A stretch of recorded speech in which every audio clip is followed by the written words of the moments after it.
días, estimados estudiantes. Soy el profesor Osvaldo Carreño. Para la clase de hoy es el contenido 4.2, continuación de los contenidos de selección natural y evolución. En esta oportunidad estaremos haciendo un breve repaso de algunos de los conceptos que ya hemos visto y profundizando en otros. Para esta clase entonces haremos un estudio de casos, los tipos de selección natural, resistencia de los insectos a los insecticidas, que ya hemos mencionado anteriormente en otros ejemplos, la resistencia de las bacterias a los antibióticos, mecanismo industrial, historia de la especie humana, historia de la evolución del caballo y registro fósil.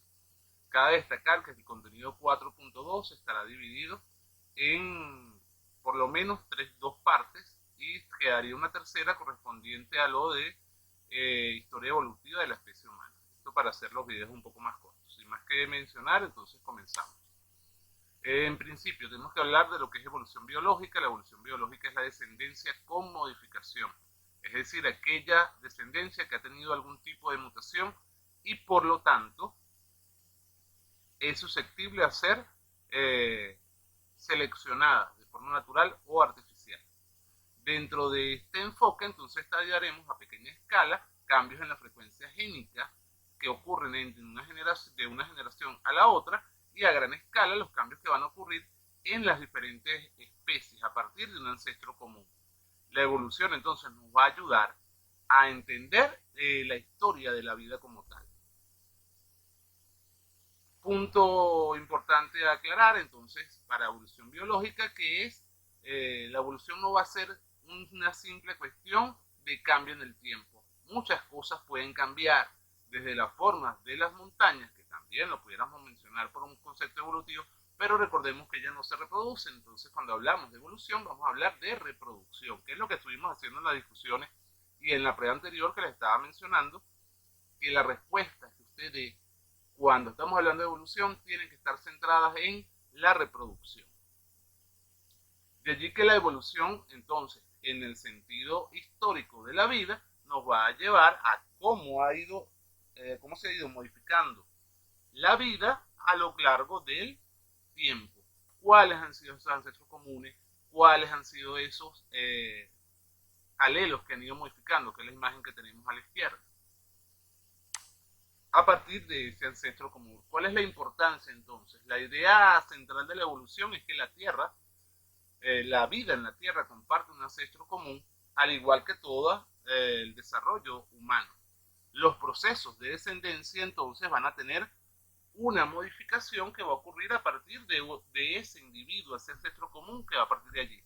El día de la semana pasada aclaramos que esa modificación entonces que va a ocurrir por la descendencia a veces ocurre de forma abrupta y por lo tanto no hay un eslabón perdido en ninguna especie. Simplemente se dio una mutación, un cambio drástico en algún aspecto climático y eso dio como resultado que desapareciera esa especie. No vamos a encontrar que surgiera una especie y desapareciera otra. Por eso no encontramos un ancestro común.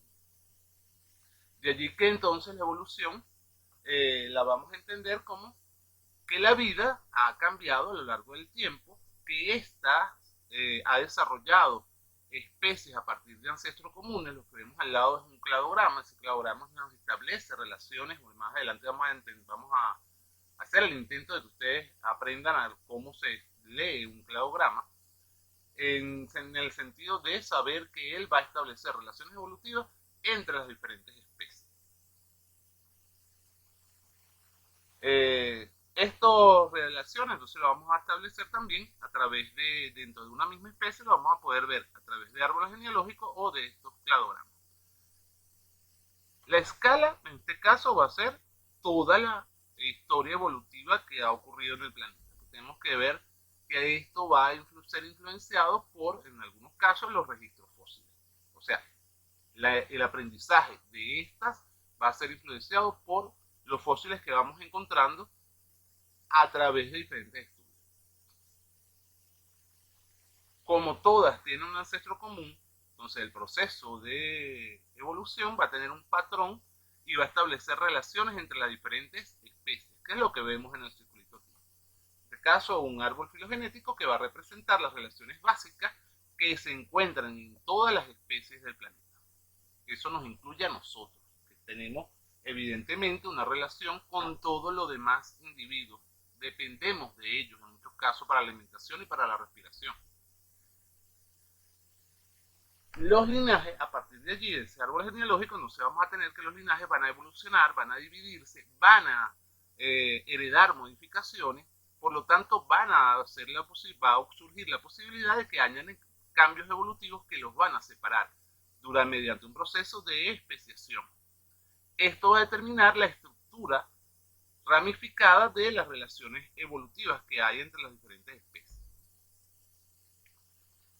En principio vamos a hablar de 3 dominios. Los árboles filogenéticos se basan sobre la hipótesis de que todos los organismos están relacionados e ilustra que todas las formas de vida en esas relaciones van a partir de individuos comunes que tienen estrecha relación y los vamos a dividir en dominios. Los dominios van a ser arquea, bacterias y eucariotas. Las ramas del árbol las vamos a poder ampliar para explorar la filogenia de los linajes concretos.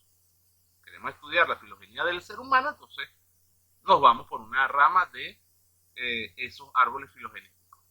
Mediante las características heredadas de las especies y otras pruebas históricas podemos reconstruir cuáles han sido esas relaciones evolutivas dentro de los árboles genealógicos o las llamadas líneas filogenéticas o la filogenia. Entendiendo entonces, para que puedan entender las diferentes filogenias, tenemos que dar algunas precisiones.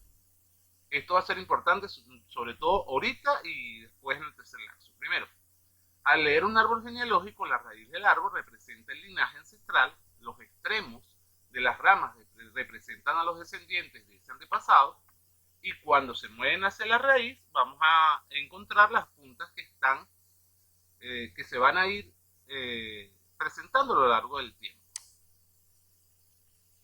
De allí que podemos establecer entonces que haya un linaje, que cuando un linaje se divide ocurre un proceso de especiación y se representa con una ramificación en el árbol filogenético, que es lo que vemos allí en las líneas. Las diferentes ramificaciones son los procesos de especiación a partir de un ancestro común. Ese individuo que está allí, que nombramos antepasado, es un ancestro común.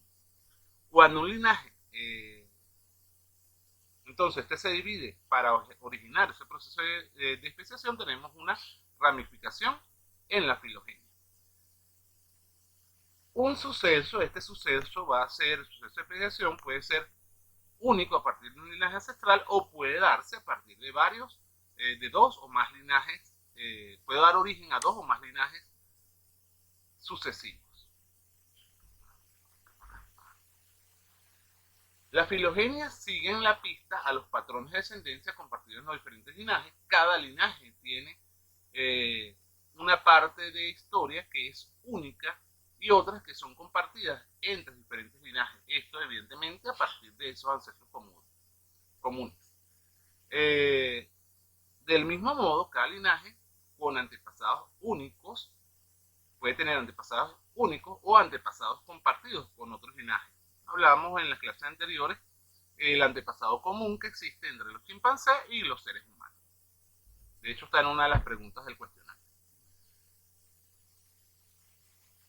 Clado vamos a denominar clado a la agrupación que contiene un antepasado común y todos los descendientes vivos o extintos de ese antepasado. Entonces, cuando una filogenia es fácil decir si un grupo con una filogenia, es fácil decir si un grupo de linajes forma un clado. De allí que se puedan imaginar una rama corta de la filogenia en la cual se van a representar los diferentes organismos de esa rama que forman dicho clado. Ejemplos allí, debe haber un ancestro común cuando tenemos un ancestro común y diferentes especies que lo suceden, tenemos entonces un clado. Si es uno solo, también es un clado. Ancestro común que genera o evoluciona para formar otra especie, también está presente un clado. Cuando no hay clado, cuando un ancestro común, las diferentes especies que están en la parte de arriba se han diversificado y dan como resultado a una o más especies, y esa una o más especies no están directamente relacionadas a partir además de ese ancestro común como tal. De ejemplo, podemos hablar de ballenas, perros, ser humano. Son los ejemplos que tenemos allí presentes. Entonces, los clados están encajados unos dentro de otros, formando uno solo. Un clado puede estar formado por muchas especies o por solo algunas especies. Entonces uno tiene la idea de que pues, el clado tiene que ser grande, no, puede ser pequeño. Sobre todo se está hablando de una especie que está en proceso de evolución, proceso de especiación. Vamos a continuar. En tal sentido, hablamos de clados como tal y no de escaleras como se pensaba en algún momento. Aristóteles decía que la vida no se organiza en escaleras de organismos inferiores hasta los superiores, por lo tanto la vida puede estar ramificada, podemos estar a los mismos niveles, dependemos unos de otros, ya eso lo entendía él en su momento. En las filogenias se malinterpreta que unos organismos son superiores a otros.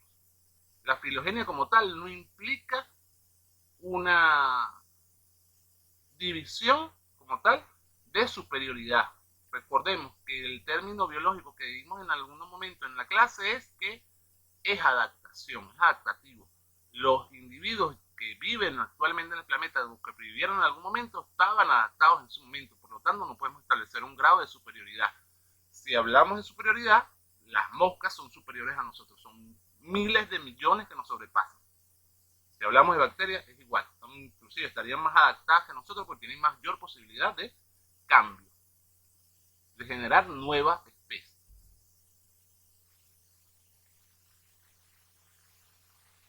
Entonces, en la filogenia ha tenido que ocurrir un suceso de especiación que originó dos o más linajes distintos. A modo de ejemplo, ya entrando en los estudios de casos, vemos, para el caso de vegetal, vemos que los musgos actuales y otros helechos, pinos y rosas, suceden de un ancestro común.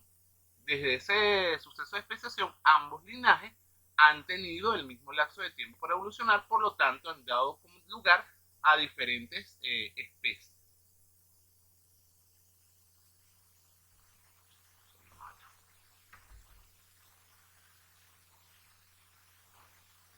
Para tener en cuenta, entonces, en la filogenia es importante tener en cuenta tres cosas.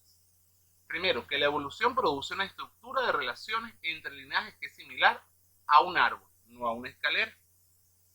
A su vez, no existe una correlación con el grado de progreso que pueda haber entre una especie u otra. Aclaremos que ese término que dijimos, que no había una relación de superioridad como tal. Entendido el término de superioridad como que el que es superior evolutivamente, aunque podemos clasificarlo según el grado evolutivo. Pero en este caso estamos hablando de los modelos cladísticos filogenéticos.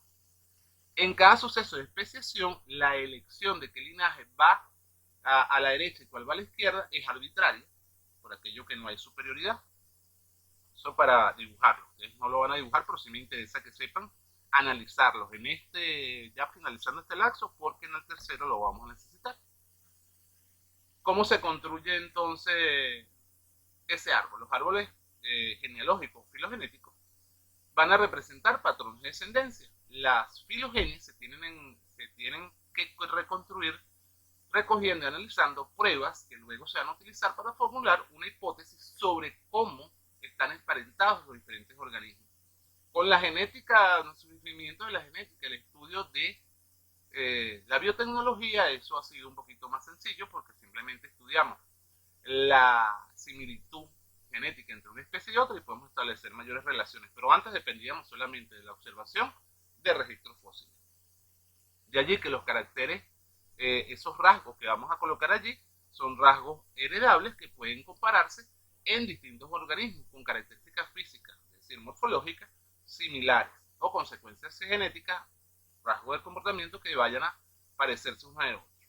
Así, por ejemplo, cuando estudiamos organismos invertebrados, estos organismos invertebrados deben tener esqueletos, vertebrados, disculpen, deben tener un esqueleto generalmente óseo, presentan en la mayoría de los casos extremidades, pueden ser para el caso de aves como tal, deben tener un huevo o cigoto que en este caso tiene un contenido amniótico. En tal sentido, nosotros tenemos reproducción netamente interna. Sin embargo, siempre hablamos de huevo cigoto para la reproducción humana. Esto por una característica netamente evolutiva. De allí que, entonces, los caracteres compartidos es aquel que va a tener en común, que tienen en común dos o más linajes. Un carácter derivado es aquel que ha evolucionado en un linaje dando lugar a un clado y que separa a los miembros de ese clado de otros individuos. Por ejemplo, los anfibios, tortugas, lagartos, serpientes, cocodrilos, aves y mamíferos, todos tienen o han tenido en su historia 4 extremidades. Si se mira una serpiente actual, puede que no se vean extremidades obvias, pero los fósiles de las serpientes pueden mostrar extremidades. De hecho, en una de las preguntas hablamos de las salamandras que no tienen más, tienen extremidades disminuidas debido a un efecto ambiental, y sabemos o conocíamos hasta ese momento que las salamandras tienen que tener 4 extremidades. Pero ahí vemos un proceso de evolución donde la salamandra, por ejemplo, ha perdido esas extremidades. Podemos hablar entonces de homologías y analogías dentro del árbol filogenético. Una hipótesis sobre el cual va a establecer una hipótesis sobre las relaciones evolutivas. Para construirlo es necesario utilizar caracteres fiables de una ascendencia común.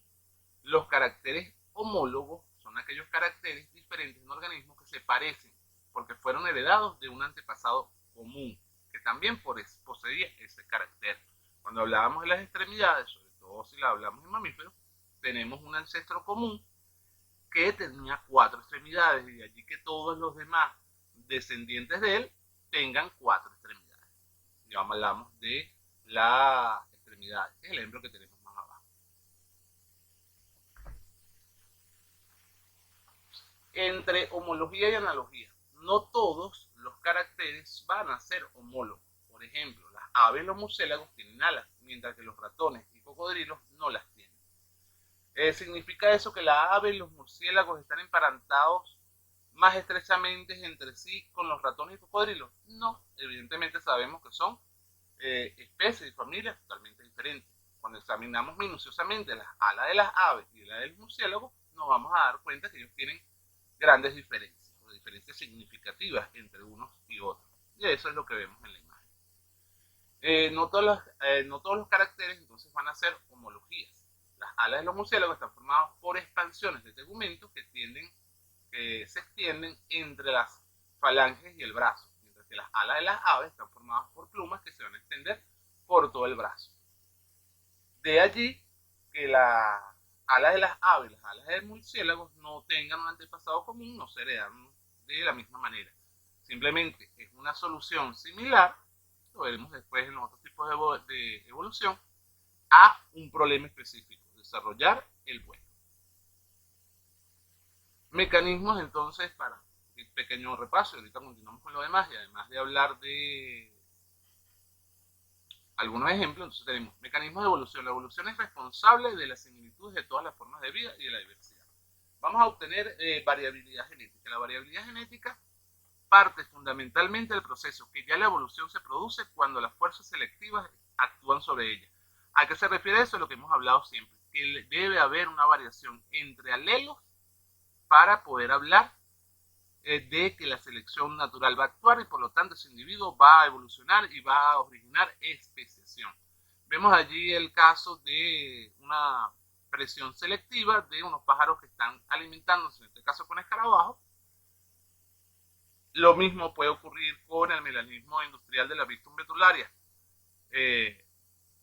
Con la coloración que hablamos en algún momento, donde aquellas mariposas que eran de color oscuro pudieron sobrevivir, ya que al haber el proceso de industrialización que botaba hollín y puso los tallos, los troncos de los árboles más oscuros, las aves podían ver con mayor facilidad aquellos individuos que tenían colores claros. Lo mismo en este caso para esos escarabajos. Ellos van a ver aquel individuo que resalta sobre la corteza. En este caso estaríamos hablando de un proceso de selección natural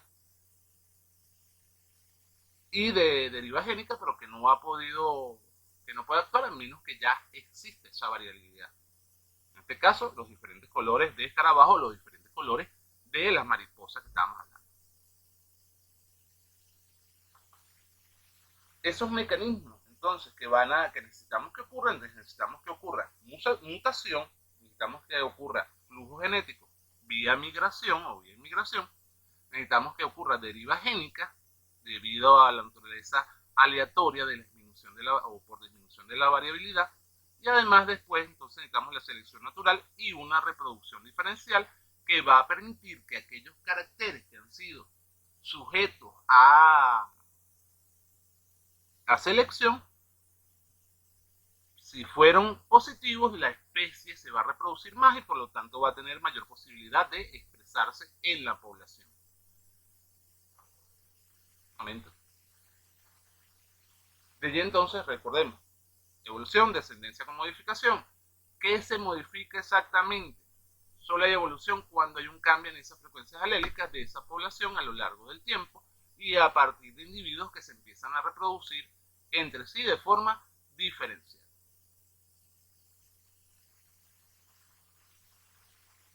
De allí que la evolución lo vamos a ver en el transcurso del tiempo. Les decían alguna vez, no vamos a ver evolución de un día para otro. La evolución no se ve en la vida de una persona.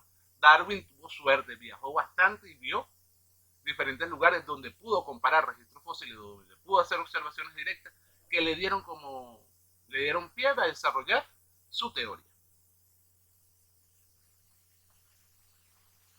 Vemos en el ejemplo los diferentes escarabajos cómo han ido seleccionándose y a partir de un proceso de selección, entonces aquí ya cambia. Un proceso de selección donde tenemos una variabilidad genética que va a ser susceptible a la selección natural. Seguimos acá, listo, mutación. A modo de repaso, recuerden que las láminas cuando las paso así, ustedes tienen la lámina en el aula virtual para descargar. En este caso vamos a hacer una explicación para que no hacerlo tan largo.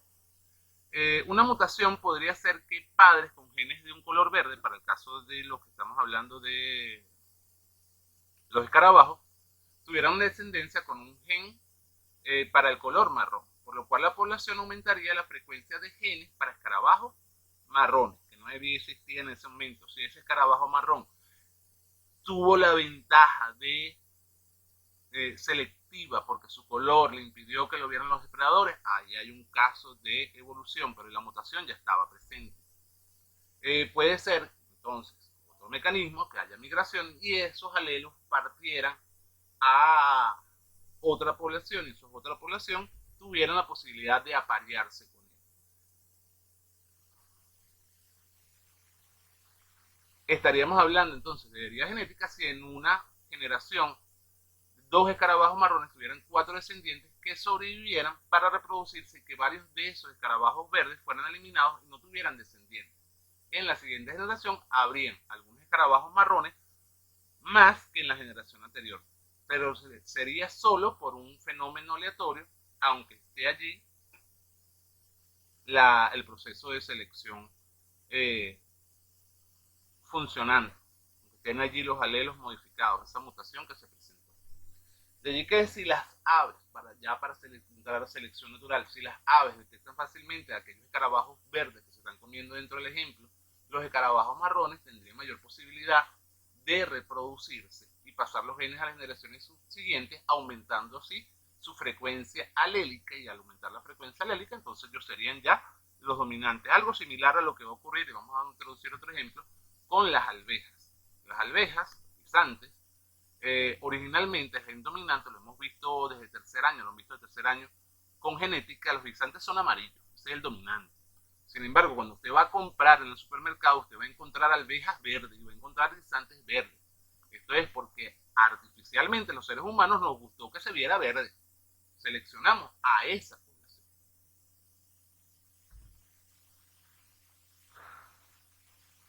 De allí que la variabilidad genética, sin variabilidad genética, no podrían actuar algunos mecanismos evolutivos. ¿Cuáles serían esos mecanismos evolutivos? Las fuentes de variación o de variabilidad genética no podrían actuar si no tuviéramos entonces mutación, que dieron cambio en los alelos en el ADN del individuo sin haber flujo genético, movimiento de esos alelos de una población a otra, y por entrecruzamiento, es decir, que este entrecruzamiento puede originar nuevas combinaciones génicas. Ya sabemos que este proceso, la importancia del entrecruzamiento se va a deber si ocurre única y estrictamente durante la meiosis. No sé si se ve eso. Esa ha sido toda la parte 1 del contenido de selección natural con diferentes ejemplos. Vamos a continuar con la parte 2. Que tengan feliz día.